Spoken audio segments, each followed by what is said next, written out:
저는 헌법과 법률에 따라 이야기해 보겠습니다. 네. 검찰 개혁의 출발점이자 검찰 개혁을 하자는 논의의 당위성이 뭡니까? 검찰의 권한이 너무 비대해졌다. 헌법과 법률이 부여한 권한보다 더 비대해졌다. 네. 이겁니다. 그렇습니다. 그리고 정치 세력화됐다. 네. 그때 조직의 유불리에 따라서 정치적 행보를 하는데 공무원임에도 불구하고 정치적 중립성을 지키지 않는다. 이 두 가지입니다. 근데 원인을 살피면 첫 번째, 권한이 왜 비대해졌냐? 권한의 핵심이 뭐냐? 영장 독점권입니다. 강제 수사를 독점하는 겁니다. 이 부분이 가장 핵심인 겁니다.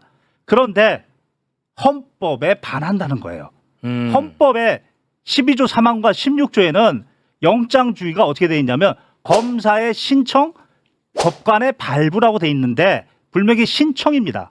그리고 형사소송법에는 검찰 출신 국회의원들이 청구로 바꿔놨어요.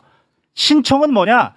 자격이 있으면 누구든지 신청하는 거예요. 다시 말해서 수사할 권한이 있으면, 지금으로 치면 경찰도 1차 수사권이 있고 종결권이 있고, 예전으로 치면 예전 6대 범죄나 지금 확대시킨 검사도 수사 권한이 있고 공수처도 수사 권한이 있고, 당연히 수사 권한이 있으면 강제 수사할 자격이 있는 거예요. 네. 그게 바로 신청이에요. 그런데 그거를 형사소송법이 청구라는 건 뭐냐면 내 권리. 그걸 독점시켜 놨다는 거예요. 그거를 먼저 짚어야 되는 거예요. 이거는 또 다른 논의네. 그래서 그러니까 헌법에는 신청해요. 수사하는 사람들은 영장을 청구할 수 있는 권리가 있는 것처럼 되어 있는데 신청. 그러니까 수사하는 사람은 영장을 신청할 수 있는 거지. 그렇죠. 그런데 형사소송법에서 독점시켜놨어요. 검사만 할 수 있는 것으로 독점시켜놨다. 그때 그게 당시에는 가장 본질적 문제다. 그때 당시에는 경찰도 수사하고 검사도 수사하는데 수사의 종결권이 검사한테 있었어요. 수사의 대표자 있어. 그때 당시에는 검경이 수사가 분리되기 전에는. 그러니까 수사의 대표자인 검사만 적어도 됐었던 거예요. 검사만. 그런데 지금은 경찰과 검사가 대등관계예요. 공수처도 생겼어요. 각각이 수사 권한을, 고유의 권한을 가지고 있어요. 네. 예전하고 시스템이 바뀌었다는 거예요. 네네. 헌법을 바꿔야 돼요. 헌법을 12조 3항과 16조를 예전에 검사에서 지금은 수사기관의 신청. 수사기관의 신청. 이렇게 바꿔서 일단 왜 검사들이 저렇게 보안 수사라도 달라라고 하냐면 이 부분에 역사적인 접근을 하겠습니다. 노무현 대통령이 검찰 개혁 실패한 이유는 제도 개혁을 안 하고 믿었죠. 검사들 정치적 중립을 주면 스스로 자정할 것이라고, 공부 잘하는 사람들이니까. 그런데 정치적 독립을 줬더니 개혁에 동참하는 게 아니고 개혁에 저항했어요. 대통령한테 저항했어요. 그래서 꿈이 무너졌어요. 문재인 대통령이 다시 노무현의 무너진 꿈을 이루려고 해서 철저히 제도 개혁을 하려고 했어요. 이번에는. 네. 그 중에 하나가 바로 검경 수사를 분리시켰어요. 검경 수사권을 분리시켰다고요. 네. 그런데 이거를 한동훈이가 어떻게 했어요? 그 등을 기반으로 그때 해가지고. 당시에는 6대 범죄라도 너희들이 검사 그래 전문성 있지 6대 범죄 수사해라고 했더니 그것을 시행령, 법률이라는 것은 제도를 만드는 거고 시행령은 그걸 구체화시켜야 되는데 시행령 가지고 장난쳐가지고 늘려버렸죠. 법률을 다시 늘려버렸어요. 그렇습니다. 왜 그럴까요? 강제 수사 독점권을 가지고 있으면 전역이 아니죠. 검사 그만둔 선배들이 수십억 수백억의 돈이 되는 거예요. 그 권력이 바로. 그렇습니다. 그래서 이번 보안 수사의 관점은 보안 수사 해야죠. 당연히 논리적으로 해야지. 그런데 이제는 강제 수사의 권한이 각각 분리가 됐으니까 각각 자격이 있으니까 각각 강제 수사 신청할 수 있는 권한을 줘야지. 아직도 검사가 틀어잡고 검사만 영장 청구하면 안 되는 거죠. 그게 본질인 거죠. 저렇게 뭐 어디를 자르고 넣고 이게 본질이 아니고 권한이 비대해진 게 거기에 있고, 또 왜 정치화되느냐? 행정공무원들은 위임입니다. 위임이란 건 뭐냐면 행정원의 위임위탁 규정에 따라 자기의 권한은 자기의 이름으로 자기의 책임으로 하는 거고 상급자는 지시 못해요. 7조에 지시 못한다고요. 그런데 검찰청법 7조의 2에 보면 승계시키고 이전시키고 마음대로의 권한을 밑에 있는 검사가 마음대로 못해요. 그러면 검사가 한 몸이 되는 거예요. 검사장이 어떤 의도를 가지고 누구의 공천을 받으려고 어떤 의도를 가지면 그게 한 몸이 되는 거예요. 그걸 깨부셔야 되는 거예요. 그 조직 문화를. 다시 너희들은 법무부 밑에 있는 공무원이다.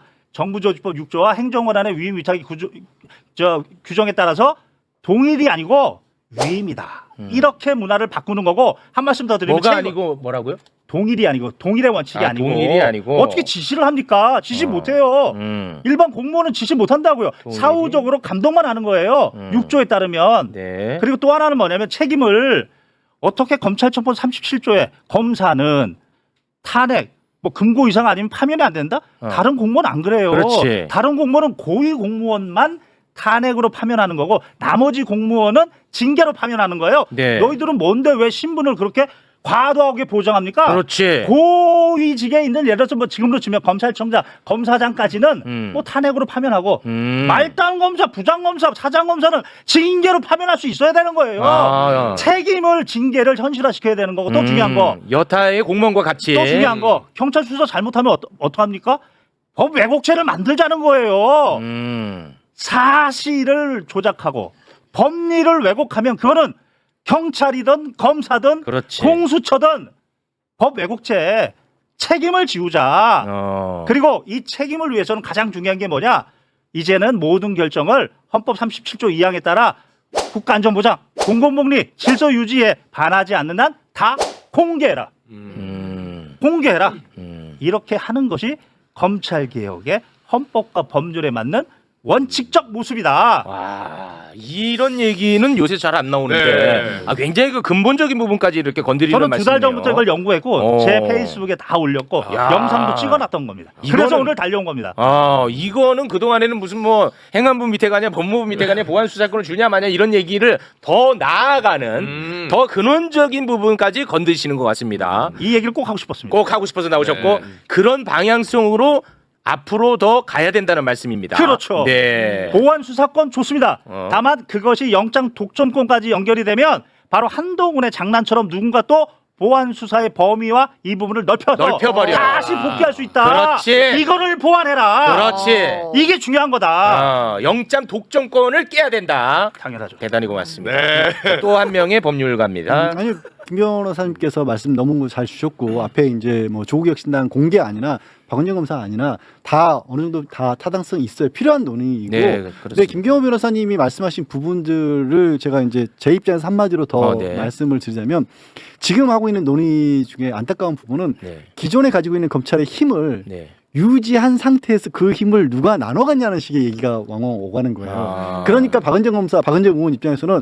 야 그런 식으로 해서 잠깐 이쪽에 맡기는 것처럼 해서는 검사들이 어떤 인간들인데 또 찾아온다. 그렇죠. 근데 김경호 변호사님처럼 아예 애초에 다 빼버리면 힘을 빼버리면 그렇게 장난을 칠래야 누가 오든 칠 수가 없다. 근본적 개혁입니다. 네, 그게 사실은 핵심이 돼야 된다고 누가 오든. 저도 그렇게 봐요. 그래서 요즘에 최근에 뭐 검찰 개혁과 관련해서 뭐 누구가 검찰 개혁에 맞는 인사니 많이 이번 검찰 인사가 잘 되는지 뭐 필요가 없는 게 근본적으로 검찰이라고 하는 조직 자체를 다른 식으로 바꿔버리면 맞아. 뭘 어떻게 해도 힘을 못 써요. 나쁜지 못해요.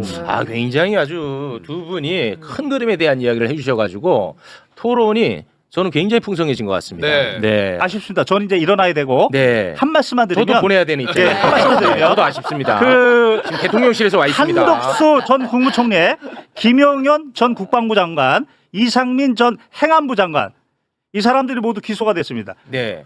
형벌은 국가가 줍니다. 네. 그러나 이 사람들 노후는 반드시 박탈시켜야 됩니다. 그게 우리 시민의 힘으로 바로 금융치로 오늘부터 모집 들어갑니다. 윤석열 때처럼. 그렇죠. 한덕수, 김용현, 이상민. 그렇습니다. 1인당 10만 원이에요 이번에도? 그렇습니다. 다 합쳐 30만 원입니다. 그거 언제 모집합니까? 오늘부터 3주간. 오늘부터 3주간 모집합니다. 걔네들도 혼나야 돼요. 맞아. 치료 받아야 돼요. 부동산 가압류 들어갑니다.